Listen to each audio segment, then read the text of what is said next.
Hi, and welcome to part 5 of this mechanical rigging tutorial in 3dsmax.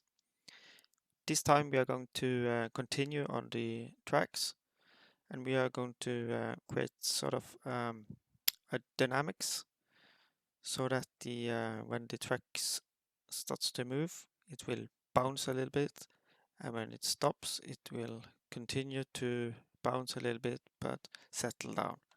So if you take a look here, this one have dynamics and this has not, so maybe you'll spot the difference.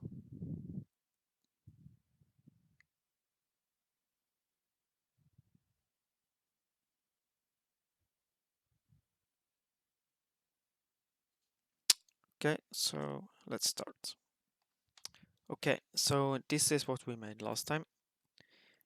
We made the basic track setup with this master control, and now we're going to create some dynamics so that the track bounces a bit when it moves. So let's first create a helper that is sort of going to be the parent of the whole track. Let's call it tracks parent. Let's just align it to the center of the spline. And we'll make it a cross. Size I think is fine at 3 centimeters. Then we're going to create the helper that bounces up and down. We're going to create an oscillator. So I'm just going to copy here, tracks, dynamics, oscillator as a copy, box, link it to this one.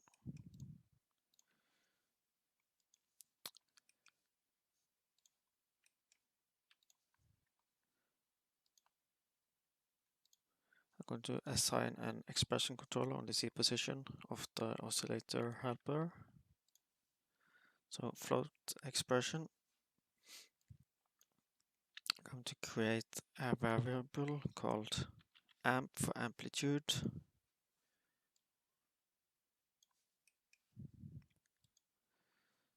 I'm just going to set this as a constant for now. Let's say 1 is probably too big, but let's see. Amp times sine, so this will create a sine wave times s. This is for a second, so this will create a sine wave that have a period of 1 second.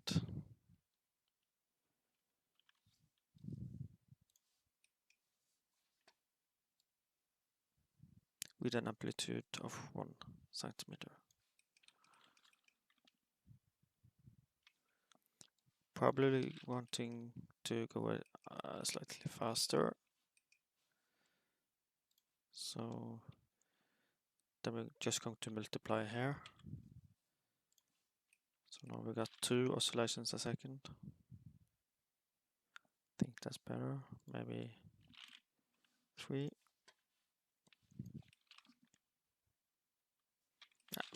We'll see. And I will actually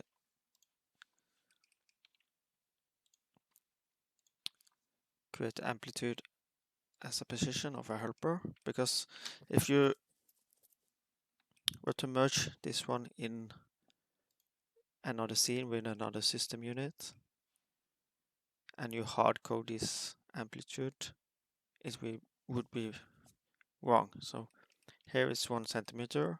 If I merge this scene into 1 meter system unit, it will the oscillation will be like up to here, because it's still 1 unit, but it's a meter and not a centimeter.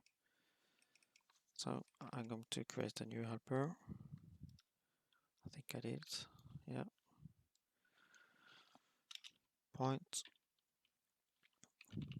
tracks dynamics oscillator amplitude. Let's make that smaller.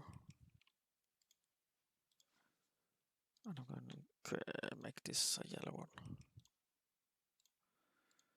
This is going to be a weird one.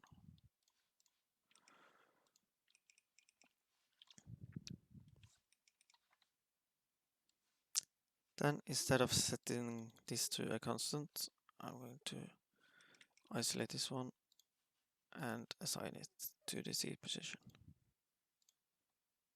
on the oscillator amplitude.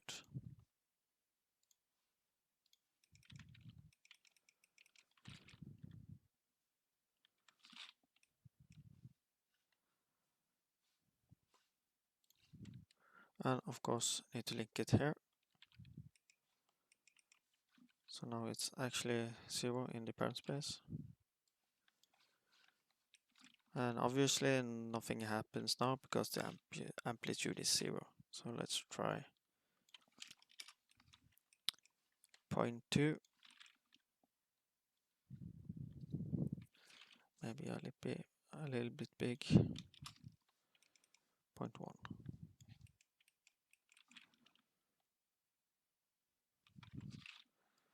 Okay, so now we're going to skin some of the words here to this one, so it bounces up and down. I'm just going to make a new edit spline.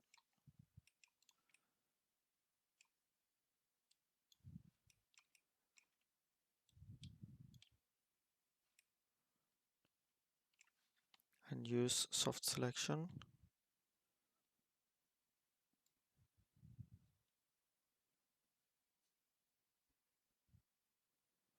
I want this one to be just be blue.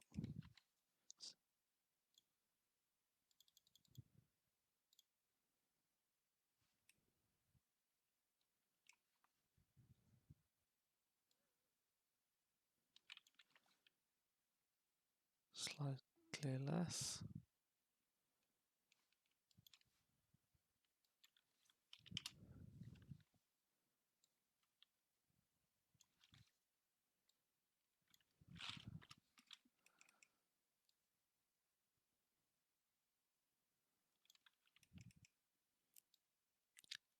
Like that maybe. Let's make a skin. Add bones. And the oscillator.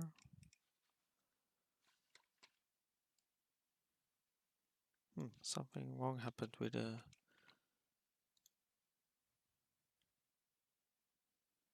the soft selection.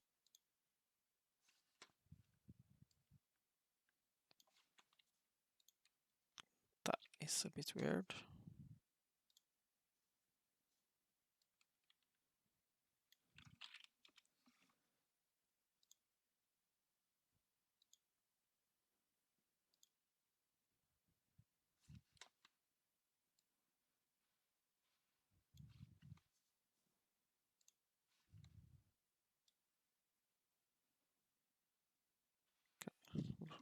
I don't know what happened, but seems to work now.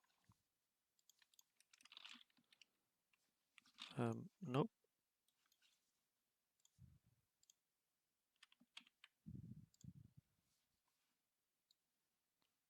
Yeah, maybe a bug or something. I don't know.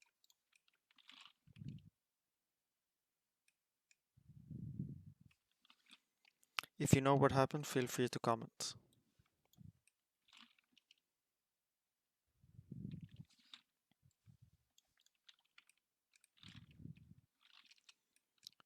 So now we got some bounce in action. Then we're going to make it so that we have a weight on the oscillator that activates when the track moves and gradually stops.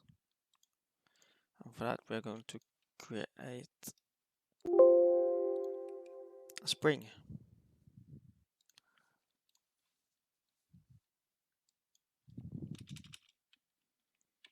Point tracks dynamics spring.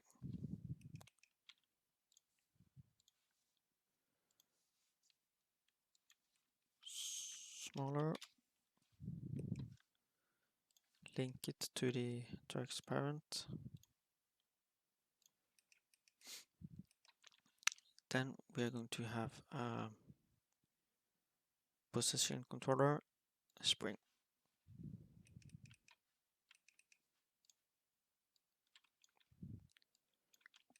And we are going to link everything up to the parent here. So select all, page up to nothing more is selected, and link.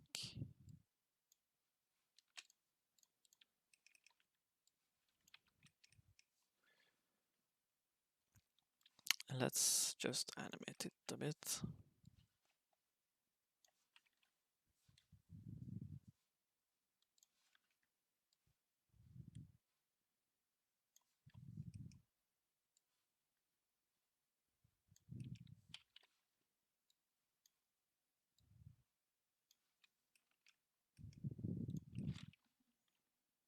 So you see the spring lags behind, but I want it to be a much softer spring.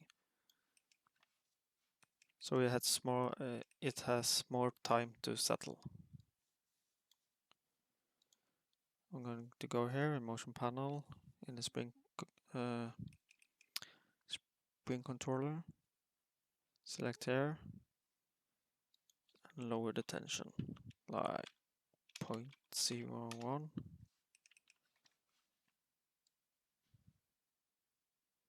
Yeah, now it's lagging a lot and taking some time to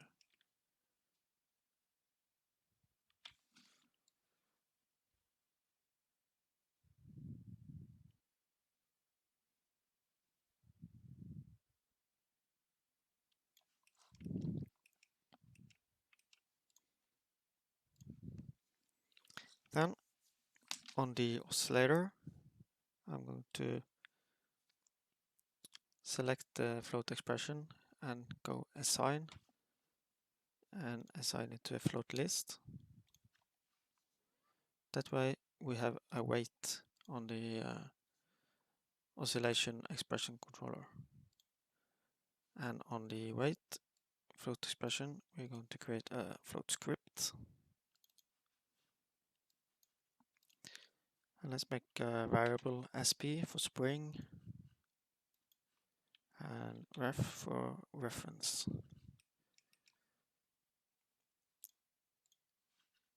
So SP, I select it in the scene, assign, dollar, and ref is going to be the parent. So we're going to measure the distance from the parent and the spring and use that as a multiplier for the oscillator. With the parent selected, dollar sign, and d equals distance SP ref. But this is going to multiply it by more than 1, because now the distance is 6.5 almost, and 7.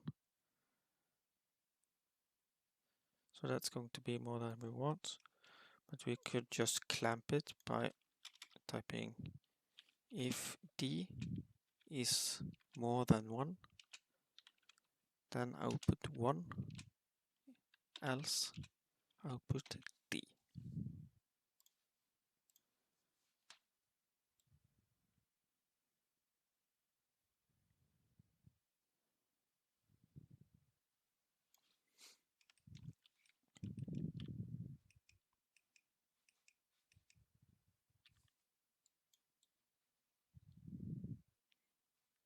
It could also make a sort of a spring maximum helper.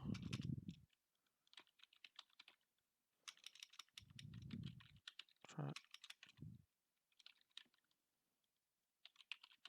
dynamics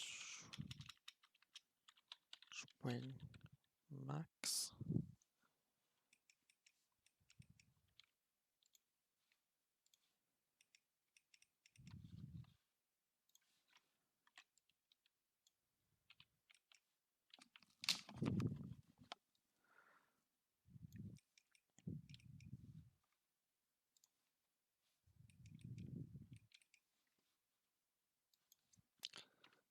And we'll create a new variable here, mx create. And I'm going to assign this to the x position of this spring max.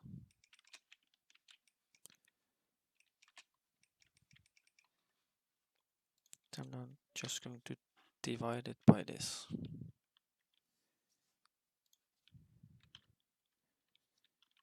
Divide by mx.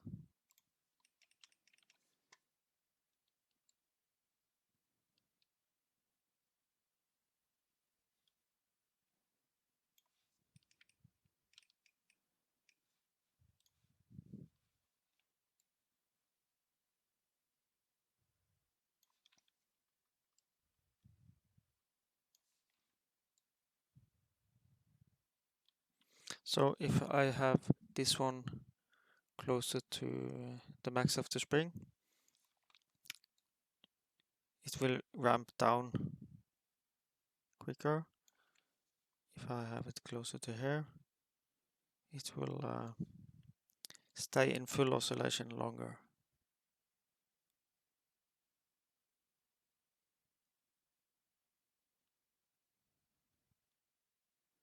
Actually, I wanted to make it obsolete so it's not negative.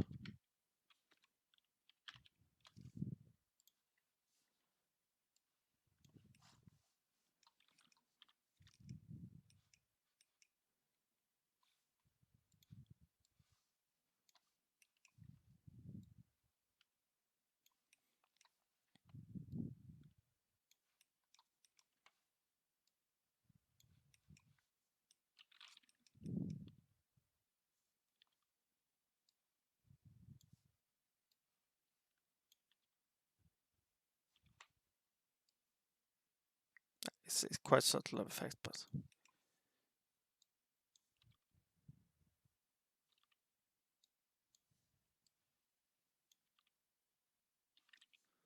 let's just go with something in the middle.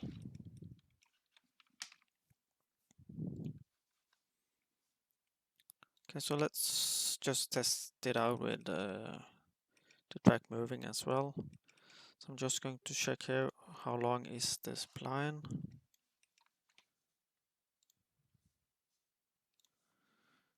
40.958.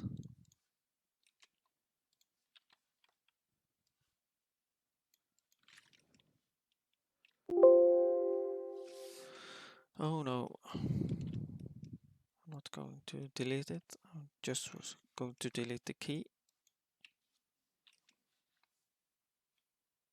And 40.958.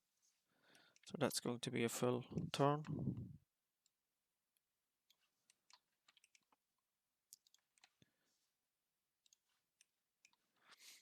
So when you're animating the percent here, you will see that even if we have auto tangent set here, this is a linear float controller, so it will not be a Bezier, but let's change that to Bezier float.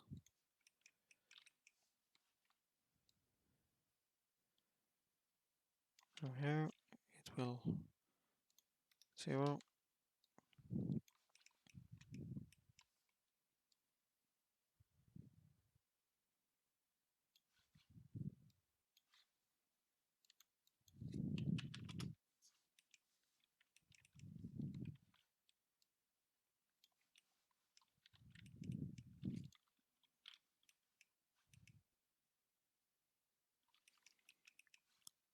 Obviously this is way too fast.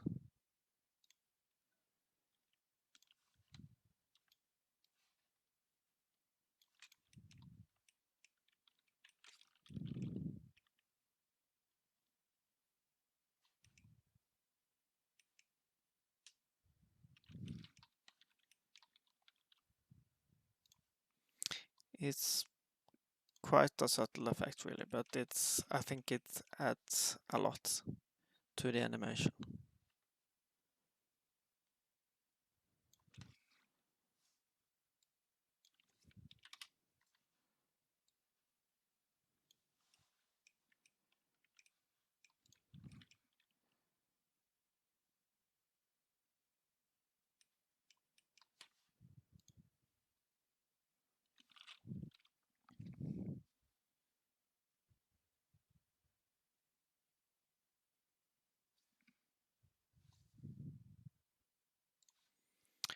Okay, so I think that's it for this episode, and next time we're going to take a look at how to control this when the tracks are moving.